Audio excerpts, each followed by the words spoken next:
Bismillahirrahmanirrahim. Pada kesempatan video ini kita akan membahas materi kuliah tentang energi potensial dan potensial listrik.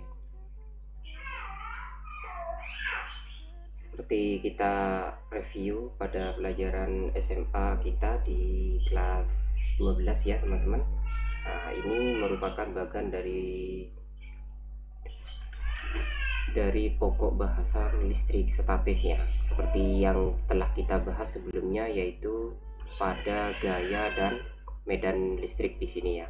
Jadi kedua variabel ini vektor.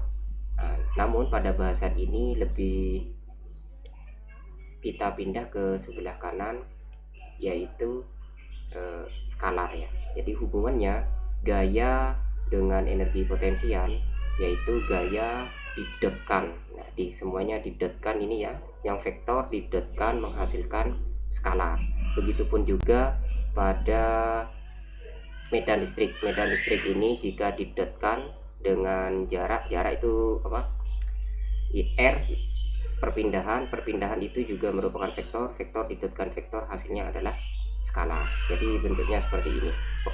Jika pada pertemuan sebelumnya kita fokus pada besaran vektor, saat ini kita bahas besaran listrik statis dalam bentuk skalar ya.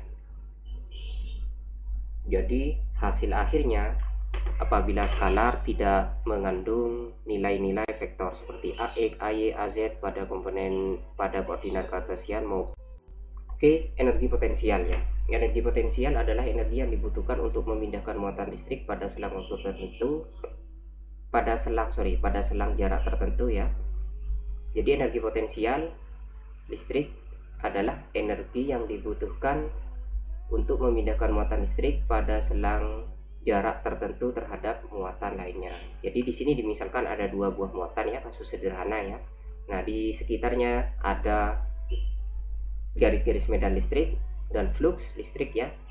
Nah, selanjutnya juga ada gaya tolak menolak. Berapa gaya yang dibutuhkan semisal untuk mendekatkan muatan satu terhadap muatan lainnya. Jadi kalau misalkan kita pindah, maka ada perubahan posisi ya. Ini posisi awal, posisi akhir. R2 adalah posisi awal, R1 adalah jarak akhirnya. Sehingga bentuknya seperti ini ya energi potensialnya. R ini merupakan DL ini ya. Nah, jika kita jabarkan, maka kerja atau perubahan energi potensial sama seperti ini perumusannya. Hanya yang membedakan yaitu R1 dan R2 saja. Ini apabila kasusnya diskrit. Namun ya pada dunia nyata, karena perubahan posisi dari muatan itu sifatnya kontinu, maka kita rumuskan secara kontinu. Bentuknya seperti ini teman-teman, sama ya. Yang asalnya L menjadi DL. Kalau diskrit kan delta, kalau ini karena kontinu maka DL. Oke, kita lanjutkan. Karena DL maka UE-nya kita menjadi DW ya, seperti ini. F-nya adalah hasil perkalian Q dengan medan listrik. Kalau F itu Q-nya muatannya ada 2, kalau E itu muatannya 1, sehingga dikalikan lagi dengan Q, hasilnya F. Bentuknya seperti ini. Oke, kita jabarkan. Jika diintegralkan kedua luas, hasilnya seperti ini teman-teman. Nah, nanti permainannya yaitu E-nya vektor, DL-nya vektor, nanti dikali titik ya. Masih ingat perkalian titik dot produk ya. Nah, sekaligus pengetahuan dasar dari mekanika terapan mengenai konsep integral. Oke, kita langsung saja pada latihan soal. Di sini jika sebuah medan listrik bentuknya seperti ini, E sama dengan min 10 E pangkat Y dalam kurung sin 2Z AX, pada sumbu AX-nya sin 2Z, pada sumbu Y-nya X sin 2AZ, plus 2X cos 2Z pada sumbu AZ-nya. Di sini misalkan tentukan medan listrik di titik P, D-nya ini 5,0 Pi per 12. Jadi kalau Pi per 12 ya, jadi ini koordinat bola ya. Ini R, ini Pi, yang ini theta. Oke, kita lanjut kerjakan dulu yang A. Hasilnya seperti ini teman-teman, ditulis dulu ya. Lalu masukkan nilai P-nya. Nilai P-nya ini E pangkat 0 hasilnya 1. Sin 2Pi per 12 sama dengan Pi per 6. Sin 30 ya, berarti setengah. Ini setengah. ini setengah, ini X-nya 5, hasilnya ini 5, 2 kali 5 ini 10, hasilnya seperti ini teman-teman. Nah, ini merupakan medan listrik di titik P. Seperti ini kan, mudah kan teman-teman. Oke, kita lanjutkan di nomor yang B ya. Berapa besar kerja yang harus dikerjakan untuk memindahkan muatan 2 nanocoulomb ya. Kalau 2 nanocoulomb berarti 2 kali 10 pangkat min 9 sejauh 1 mm. Nah, oke, selanjutnya kita pindah ke soal B ya. Di soal B di sini yang B, berapa besar kerja yang harus dikerjakan untuk memindahkan muatan 2 nanocoulomb, artinya 2 kali 10 pangkat min 9 sejauh 1 mm, ini 10 pangkat min 3 meter di dalam medan ini ya teman-teman. Nah, dari P searah AX, AY, AZ, artinya pada sumbu AX saja berapa, pada sumbu AY berapa, sumbu AZ, dan searah AX plus AY dan AZ. Kalau ini adalah arah totalnya ya, pada arah totalnya. Di sini hanya sumbu tertentu saja, sedangkan AX, AY, AZ ini yaitu pada arah ketiga dimensinya. Oke, kita langsung yang diketahui ini muatan dan jaraknya. Kita coba pada sumbu AX, berarti didotkan DLX ya di sini AX ya, berarti AY dan AZ-nya 0. Karena apa? Karena tidak ada vektor AY dan AZ. Vektor AX dikali vektor AX nilainya 1, sedangkan AY nah tidak ada kan, berarti AY-nya 0 kan di sini, berarti hasilnya 0. Begitu pula pada sumbu Y, kerjanya usahanya ya hanya AY saja sini ya. Ingat konsep perkalian titik, hanya mengalihkan yang sejenis, yang lain jenis hasilnya 0. Sedangkan arah totalnya pada 3 dimensi, bisa ini dikuadratkan ya teman-teman, cukup dikalikan dengan satuannya. Vektor satuan masih ingat ya teman-teman pada 3 jenis ini, atau boleh ini dipitagoraskan semua ya, yang ini dipitagoraskan semua juga boleh. Nah, ada cara yang lebih simpel, yaitu dengan mengalihkan dengan vektor satuannya. Hasilnya ini kan 1 kuadrat tambah 1 kuadrat tambah 1 kuadrat dipitagoraskan, hasilnya 3. Hasilnya seperti ini teman-teman. Jadi 135 kali 10 pangkat min 19 10 pangkat min 11 Joule. Ini boleh juga ini semua ketiga komponen ini dipitagoraskan semua, lalu dibagi 3 di akar, hasilnya seperti ini. Hasilnya adalah sama seperti ini. Oke, kita coba di latihan soal 2. Di sini hitunglah kerja untuk memindahkan muatan 2 mikrocoulomb dari titik 2 ini ya, dari titik 21-1 ke 82-1 di dalam medan. Nah, bentuk persamaan medannya ini ya. Lintasannya, ini lintasannya ya, ada parabola, ada yang bentuk seperti ini teman-teman, ada yang garis lurus lintasannya ya. Jadi seperti ini lintasannya. Apa itu lintasan? Lintasan itu jejak yang dilewati.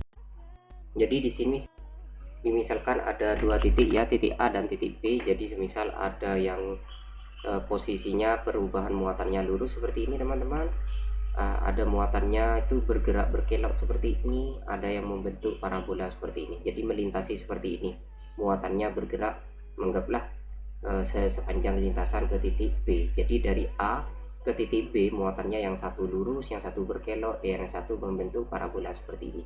Jadi dari sini efek lintasan akan kita lihat di soal seperti ini. Apakah berbeda antara yang biru, merah, dan oranye seperti ini teman-teman. Oke, kita coba di soal nomor 1 ya teman-teman. Nah, bagaimana apabila lintasannya parabola? Nah, ini persamaan vektornya ya. Ini titik A, saya anggap titik A, ini titik B. Jadi pada sumbu X bentuk persamaannya seperti ini ya. X sama dengan 2Y kuadrat. Nah, kalau kita balik Y-nya otomatis X per 2 di akar kan. Seperti ini ya, mudah dipahami. Selanjutnya kita masukkan persamaannya. Persamaan dasarnya seperti ini ya teman-teman. Jadi min Q integral awal, yang di bawah ini mesti awal ya, yang di atas ini akhir. Selanjutnya masukkan nilai E-nya. E-nya kan seperti ini ya, Y, AX. DL-nya di sini adalah jarak. Nah, karena ini terpisah antara sumbu X dan sumbu AY, saya tambahkan menjadi DX plus DY. Boleh DLX plus DLY boleh. Andai kata ada Z-nya, maka kita tambahkan DZ di sini ya. Ini adalah sumbu kartesian. Jadi bentuk bakunya seperti ini. Jadi kalau ada 3 komponen vektor, maka tinggal tambahkan saja dx, dy, dan dz. Hasilnya seperti ini teman-teman. Nah, i-nya masuk, kalau ini kita masukkan, hasilnya seperti ini. Jadi dipisah ya. Nah, y dx, y ini kan ax ya teman-teman. Vektor ax dikali vektor ax saja, kan perkalian titik, perkalian sejenis ay dengan dy saja di sini ya. Yang benar y tidak ikut ke dy karena y adalah komponen ax. Jadi komponen ax diintegralkan pada dx, komponen y diintegralkan pada dy. Hasilnya kan seperti ini kan.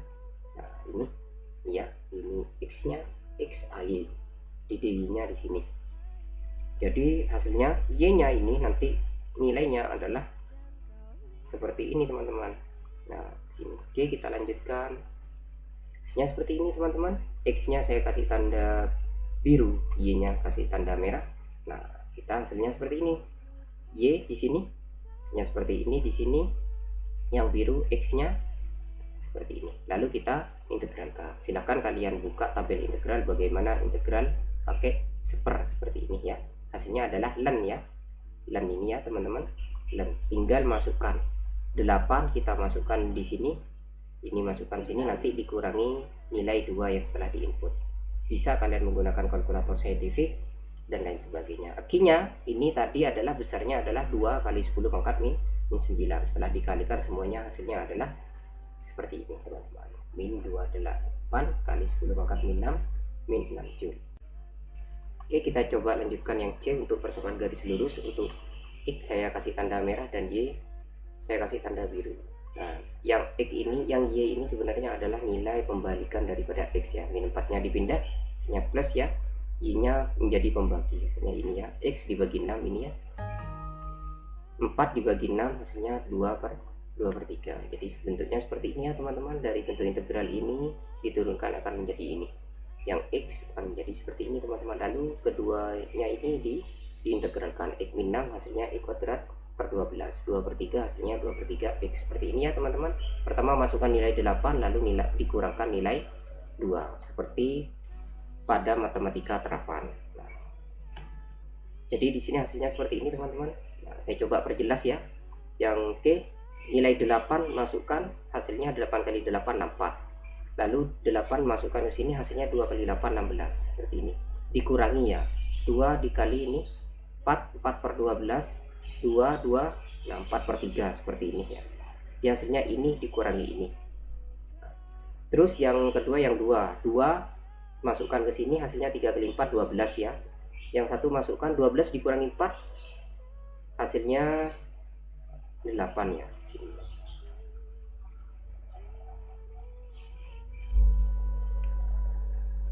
Oke, 12 ya. 2 dikali 4 8. 12 kurangi 8 hasilnya 4 ya. Dikurangi ya 2 dimasukkan 1 masukkan di sini, tambah sini 3 dikurangi min 4 min 1 hasilnya plus 1 karena 4 dikurangi min 1 hasilnya 4. Nah, setelah semua dikalikan hasilnya adalah 28 min 28 kali 10 pangkat min 6 Joule. B dan C menunjukkan nilai sama, yaitu min 28 kali 10 pangkat min 6 Joule. Sehingga dari soal ini dapat kita ambil kesimpulan bahwa lintasan dari titik A ke titik B, baik mau lintasan lurus, parabola maupun sembarang, tidak mempengaruhi hasil. Yang mempengaruhi hasil adalah koordinatnya, yaitu titik awal dan titik akhir, karena semua menunjukkan hasil yang sama. Ini disebut dengan konservatif, medan konservatif, yaitu tidak dipengaruhi oleh lintasan, yang dipengaruhi hanya posisi awal dan posisi akhir. Sehingga lebih mudahnya pakai apa? Ya lebih mudahnya pakai garis lurus, karena yang diperhitungkan hanya posisi awal dan posisi akhir. Oke, selanjutnya kita lanjutkan yaitu pada potensial listrik. Jika pada energi potensial, ingat ya teman-teman, di sini ada Q. Nah, sedangkan pada potensial listrik bedanya hanya satu, yaitu apa? Tidak ada Q di sini. Sehingga prosesnya sama saja dengan energi potensial. Karena di sini energi potensial itu adalah energi per satu muatan ya. Kalau di energi potensial tidak ada keterangan per satu muatan ya, untuk memindahkan muatan listrik dari titik jauh tak hingga ke titik tertentu ya. Jadi di sini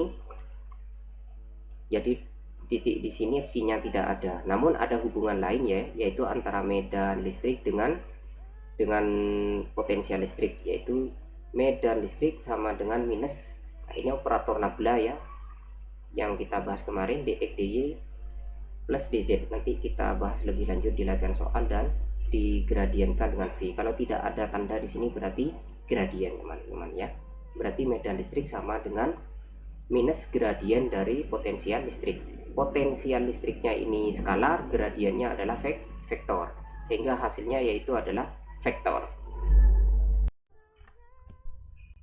Oke, kita coba soal pertama untuk potensial listrik. Di sini apabila ada soal bila diketahui medan listrik seperti yang disebutkan dalam soal ini ya, Y plus 1 pada komponen AX, X min 1 pada komponen AY, dan 2AZ. Tentukan beda potensial antara kedua titik. Di titik A 2 min 2 min 1 dengan titik pusat ya 0,00, dan yang kedua B ya, titik 3 2 min 1 dan min 2 min 3 dan 4. Oke, kita coba soal A dulu. Di sini ya. Jadi di sini kita analisa satu persatu pergerakannya ya. Jadi kita bergerak sepanjang sumbu X 0 ke X2, berarti Y-nya masih 0 kan ya, berarti Y awalnya 0. Lalu sepanjang Y 0 ke Y min 2, dari Y 0 ke Y min 2, nah X-nya telah berpindah pada titik 2 ya. Sesudah itu dari X2 berpindah dari Z0 ke Z min 1, karena di sini di Z-nya tidak ada variabel X dan Y, berarti Z-nya 0. Nah, oke, kita coba seperti ini ya teman-teman. Bentuknya seperti ini temannya. Asalnya kita coba bergerak dari 0 ke 2, berarti dari sini dari 0 ke 2, berarti X ya, ini kan X ya, pada sumbu X AX Y dari 0 ke 2, X-nya dari 0 ke 2, Y-nya masih di posisi awalnya yaitu 0, maka Y di sini itu sama dengan 0. Nah, setelah itu X partikelnya pada saat bergerak dari 0 ke 2, berarti dia itu diam ada di posisi X sama dengan 2, baru bergerak pada sumbu Y. Setelah bergerak pada sumbu Y, X-nya telah bergerak dari 0 ke 2, berarti titik terakhir pada sumbu X yaitu 2, maka di sini 2 sama seperti ini ya. Di X-nya 2, berarti di sini X-nya sama dengan 2, baru bergerak pada sumbu Y. Pergerakannya dari sumbu Y yaitu dari 0 ke min 2, dari sini 0 ya, ini sumbu Y ya, min 2.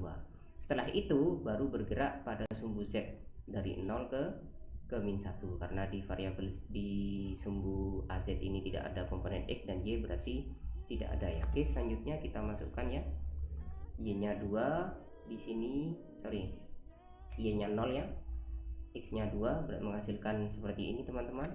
Setelah kita integralkan hasilnya seperti ini. Nah, dx hasilnya X, dy Y, dan juga 2z hasilnya dz. Masukkan batas atas dan batas bawahnya menghasilkan 2 volt. Oke, selanjutnya kita melangkah ke soal B. Di sini soal B, nah, seperti ini ya. Saya anggap ini posisi awal, yang ini posisi akhir ya. Oke, kita bergerak dulu pada sumbu X.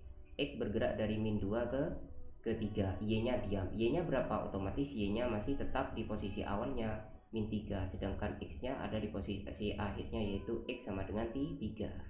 Selama proses perpindahan dari min 2 ke 3, Y-nya masih tetap di posisi awalnya yaitu tetap min 3, berarti di sini tetap min 3. Selanjutnya kita bergerak pada sumbu Y.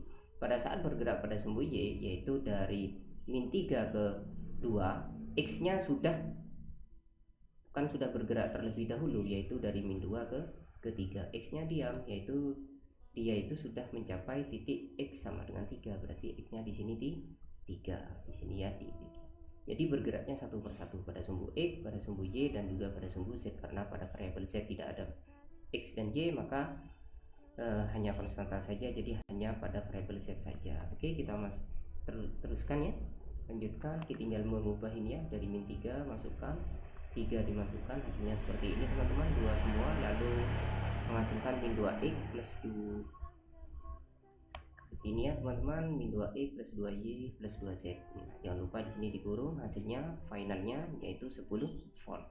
Berarti potensial antara titik di titik B ya, antara min 2 min 3 4 dan titik 3 2 min 1 yaitu sebesar 10 volt.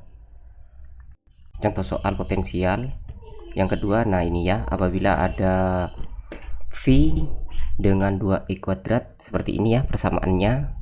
Nah, di ruang hampa tentukan V, ini artinya potensial listrik, dan E medan listrik di titik P 3 2 min 1. Oke, kini mudah ya, sudah tahu sudah ada persamaannya, tinggal masukkan angkanya. Jika kita masukkan seperti ini ya, ini kita masukkan maka hasilnya 15 volt.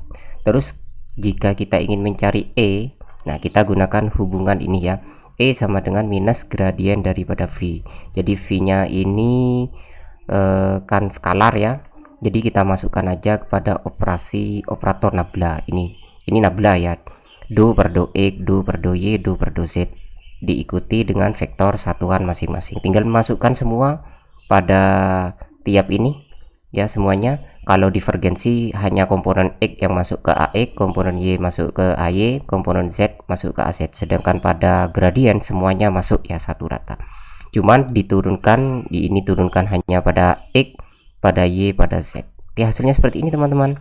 Nah ya ini ya, lihat ini persamaan yang di atas, untuk komponen ax diturunkan pada x ya. Jadi yang ini diturunkan pada x, maka hasilnya 2xy kuadrat z pangkat 3 diturunkan menjadi x nya hilang ya, x nya hilang, hanya menyisakan 2y kuadrat z pangkat 3. 3 len ini ya, len x diturunkan menjadi seper x. Jadi yang ini akan menjadi seper, yang di bawahnya ya, seper. Sedangkan x kuadrat diturunkan menjadi 2x dikalikan 3, hasilnya 6x. Nah, hal yang sama juga pada y ya, ini y. Nah, y kuadrat diturunkan menjadi 2y ini ya, 2y kuadrat diturunkan menjadi 2y, hasilnya dikalikan dengan 2, hasilnya 4xy z kuadrat. Lennya menjadi seper ya, diturunkan menjadi seper, sedangkan 2y kuadrat ini diturunkan menjadi 4y. 4y kali 3 hasilnya 12y. Hal yang sama juga dilakukan pada z. Z ini z pangkat 3 diturunkan menjadi 6z. Ini diturunkan ya, turunan menjadi 3z kuadrat, 3 kali 2 hasilnya 6. Hasilnya ini ya, berarti 6xy kuadrat z pangkat 2. Terus di sini sama ya, hal yang sama. Kita turunkan di sini 2xy kuadrat z pangkat 3, z-nya kita turunkan menjadi 3z kuadrat, 3 kali 2 hasilnya 6 ya. 6xy kuadrat z pangkat 2. Nah, turunan dari z pangkat 3 itu 3z kuadrat. Nah, 3-nya turun menjadi pengali, pangkatnya dikurangi 1. Sama halnya dengan ini ya, len diturunkan menjadi seper. Jadi seper, lalu 3z kuadratnya diturunkan, hasilnya 2-nya dikali 3 hasilnya 6, lalu pangkatnya dikurangi 1, hasilnya 6z, dikali dengan 3 hasilnya 18z. Lalu masukkan nilai P 3 2 min 1 pada masing-masing nilai x, y, z seperti ini, akan menghasilkan nilai seperti ini. Jika ingin tahu besarnya cukup kita Pitagoraskan saja. Oke, berikut akhir kuliah potensial listrik saat ini. Jika ada yang belum paham bisa ditanyakan di grup. Terima kasih.